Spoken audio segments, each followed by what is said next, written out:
Nasihat apa kalau melanggar perintah Allah Subhanahu wa taala? Nasihat apa kalau membawa orang kepada murka Allah Subhanahu wa taala?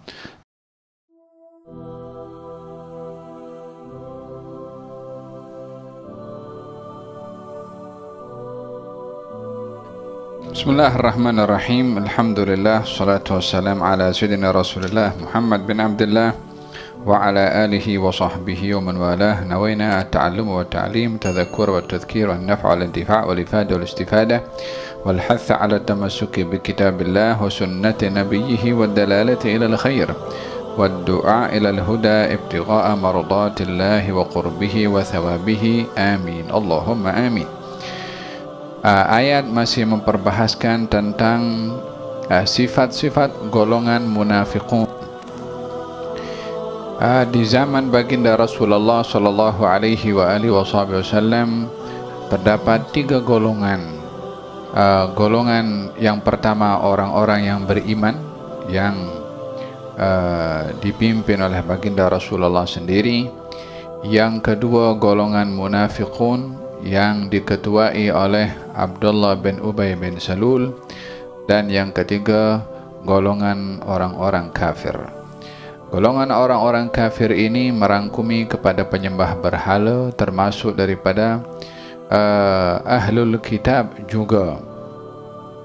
Maka 3 golongan ini yang hidup di zaman baginda Rasulullah, dan baginda Rasulullah mempunyai pendekatan-pendekatan tersendiri ketika berdakwah kepada orang beriman, ketika berdakwah kepada orang-orang munafik, ketika berdakwah kepada golongan musyrikin, ketika berdakwah kepada orang-orang ahlul kitab. Namun pada ayat ini golongan yang dibahaskan oleh Allah Subhanahu wa taala dan diceritakan oleh Allah Subhanahu wa taala sifat orang-orang munafiqun. Al-munafiq adalah orang-orang yang menyembunyikan kufur kepada Allah dan juga Rasulnya, namun menampakkan iman kepada Allah dan Rasulnya. Menampakkan iman kepada Allah dan Rasulnya, terkadang mereka ikut bersama dengan Nabi salat berjamaah. Bahkan tidak teragak-agak mereka untuk berada di saf yang pertama. Tujuannya untuk nak tunjuk kepada orang-orang Islam, kepada orang-orang beriman, kalau mereka adalah bahagian daripada orang beriman. Apa tandanya? Berada di saf yang pertama. Terkadang mereka juga ada yang mengeluarkan sedekah atau zakat. Tujuannya nak tunjuk kalau mereka bahagia daripada orang-orang beriman. Apa tandanya? Mereka pun mengeluarkan duit yang kononnya adalah bayar zakat. Ada pula di antara mereka yang ikut dalam jihad atau menghantarkan anaknya untuk ikut dalam jihad. Kononnya untuk nak tunjuk kalau mereka adalah golongan daripada orang-orang yang beriman. Tandanya ikut dalam jihad, walaupun di setiap keadaan itu mereka tidak beriman kepada Allah dalam salatnya, tidak beriman kepada Allah pada perintah zakatnya, dan tidak beriman juga kepada Allah pada perintah jihadnya, yang juga tentunya tidak beriman kepada Rasulullah. Kalau dia tak beriman kepada Allah, tentunya tidak akan beriman kepada baginda Rasulullah sallallahu alaihi wasallam. Golongan ini hidup di tengah-tengah kaum muslimin, berada bersama, bercampur dengan kaum muslimin, sehingga mereka lebih berbahaya berbandingkan kepada musuh-musuh kaum muslimin yang terang-terang bermusuh, berbandingkan kepada kaum munafikin yang bersembunyi, berpakaian seperti orang beriman namun mereka tidak beriman. Di dalam Al-Quran diceritakan, bahkan dinamakan ada satu surat namanya surat Al-Munafiqun, yakni diceritakan oleh Allah perangai dan kerenah orang-orang munafik. Bahkan dinyatakan dalam Al-Quran, innal munafiqina, sesungguhnya orang-orang munafik itu fid darkil asfal minan nar, yakni berada di neraka yang paling bawah, yakni yang paling dalam sekali, lebih teruk berbandingkan kepada orang-orang kafir, yakni yang terang-terang dalam kekufurannya. Karena kaum munafikin menipu atau menyembunyikan yang busuk dan menampakkan yang baik. Dengan demikian bahaya mereka lebih berbahaya bagi kaum mukminin, dan juga dua kali perbuatannya, dua kali ganda bahayanya, menyembunyikan kekufuran namun menampakkan keimanan. Dengan demikian ada penipuan, tidak terang-terang untuk mengakui kekufurannya kepada Allah Subhanahu wa taala. Walihada di dalam Al-Qur'anul Karim dalam surat Taubah juga ada masjid yang dibina oleh kaum munafikin, namanya Masjid Dhirar. Mereka pun bangun masjid juga, namanya Masjid Dhirar. Masjid Dhirar ini dinamakan Masjid Dhirar. Dhirar artinya ini lebih kurang pesaing, disebabkan oleh kerana ada masjid yang pertama dibangun di Quba, namanya Masjid Quba. Kaum munafikin bangun masjid yang untuk lebih kurang untuk menyaingilah dengan Masjid Quba, maka dinamakan Masjid Dhirar. Ketika masjid itu dibangun dan siap, mereka datang menjemput ke baginda Rasulullah untuk salat di masjid itu. Maka baginda bersabda, saya dalam perjalanan menuju ke Tabuk, dalam peperangan Tabuk waktu itu, dan kembali daripada peperangan saya datang ke masjid kamu. Maka baginda pun selepas daripada peperangan Tabuk ingin singgah di Masjid Dhirar. Ketika ingin singgah dan salat di situ, dilarang oleh Allah Subhanahu wa taala untuk salat di masjid tersebut. La taqum fihi abadan, jangan kamu salat di dalamnya, Masjid Dhirar itu selama-lamanya. La masjidun ussisa ala taqwa min awwali yawmin ahaqqu an taquma fihi. Masjid yang awalnya lagi dibina dengan dasar taqwa, yaitu Masjid Quba, di situ kamu salat. Masjid Dhirar kamu jangan salat. Subhanallah, bangunannya mungkin lebih canggih, mungkin bangunannya lebih modern, lebih bagus. Ini bangunan, ini masjid, supaya orang tak terpedaya dengan hanya fizikal sahaja, supaya orang tidak hanya concern kepada lahiriah yang zahir sahaja, kerana yang menjadi nilai kepada satu perbuatan itu apa yang disimpan di dalam. Walihada dilarang oleh Allah Subhanahu wa taala kepada baginda Rasulullah untuk salat di Masjid Dhirar. Katanya alladzina ittakhadhu masjidan dhiraran, dan orang-orang yang bangun Masjid Dhirar, yaitu golongan kaum munafikin, kufran. Tujuannya adalah kufur, yakni untuk memperjuangkan kekufuran. Wa tafriqan bainal mu'minin, dan juga untuk memecah belah umat Islam. Masjid dijadikan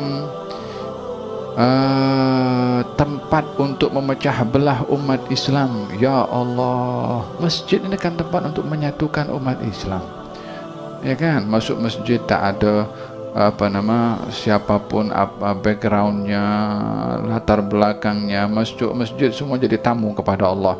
Tak ada siapa yang lebih mulia di sisi Allah Subhanahu wa taala. Yang yang dijadikan orang berada di masjid untuk menyatukan hati. Namun ini masjid dijadikan masjid untuk memecah belah umat Islam.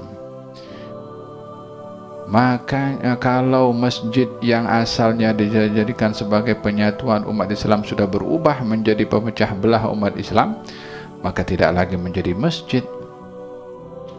Faham tu? Olehada, hati-hati ketika bertugas sebagai penjaga ke masjid, menyelia masjid. Jadikan masjid itu tempat yang menyatukan umat, bukan menjadi tempat untuk perkelahian karena perbezaan agenda, perbezaan pendapat, perbezaan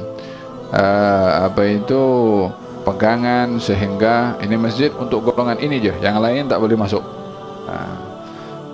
Faham dom? Hada memecah belah kepada umat Islam. Atau fariqan bainal mu'minin, ini masjid ini dibangun untuk apa tujuannya? Untuk memecah belah kepada orang beriman. Wa irsadan liman haraballah wa rasulah, dan juga menjadi tempat spy untuk orang-orang yang memerangi Allah dan Rasulnya daripada golongan orang-orang musyrikin.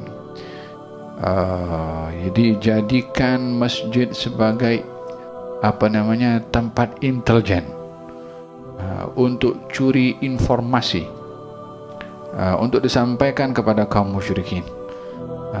Apa dia punya markas headquartersnya masjid. Ya, yang salah itu bukan pada bangunannya, bangunan batu dan juga semen saja, atau mungkin kayu dan tanah. Nawa itu orang yang buat tuh. Yang buat tuh dah simpan 3. Memperjuangkan kekufuran, memecah belah umat Islam, dan juga untuk menjadi spy. Headquarters untuk intelijen. Mata-mata spy bagi orang-orang musyrikin. Ya, untuk cari informasi sampaikan kepada kaum musyrikin. Wala yahlifunna. Tak cukup daripada itu, dia pun bersumpah untuk menutupi mereka punya niat yang busuk tadi yang 3. Apa dia kata? In aradna illal husna. Wallahi, saya bangun nih karena Allah Subhanahu wa taala. Kita wallahi, wala yahlifunna, bersumpah lagi. Digunakan nama Allah. Nah, macam syaitan, macam iblis yang bersumpah kepada Nabi Adam itu kan, ketika yang disuruh makan buah khuldi, kan, wa qasamahuma inni lakuma la minan nasihin. Dia bersumpah kepada Adam dan Hawa, wallahi, saya ini bagi penasihat, saya ini nasihat saja kepada kamu.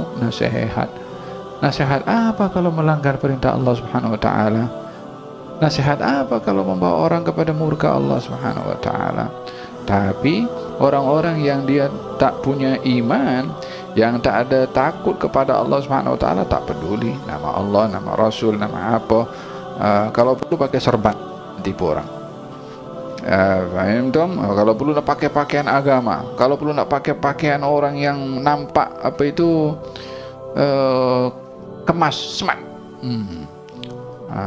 Ya kan? La ilaha illallah. Sehingga tertipu dengan istilah-istilah agama yang ingin memanipulit kepada orang lain. Wala halifunna in aradna. Kami bersumpah demi Allah, sesungguhnya kami bangun masjid ini adalah untuk kebaikan.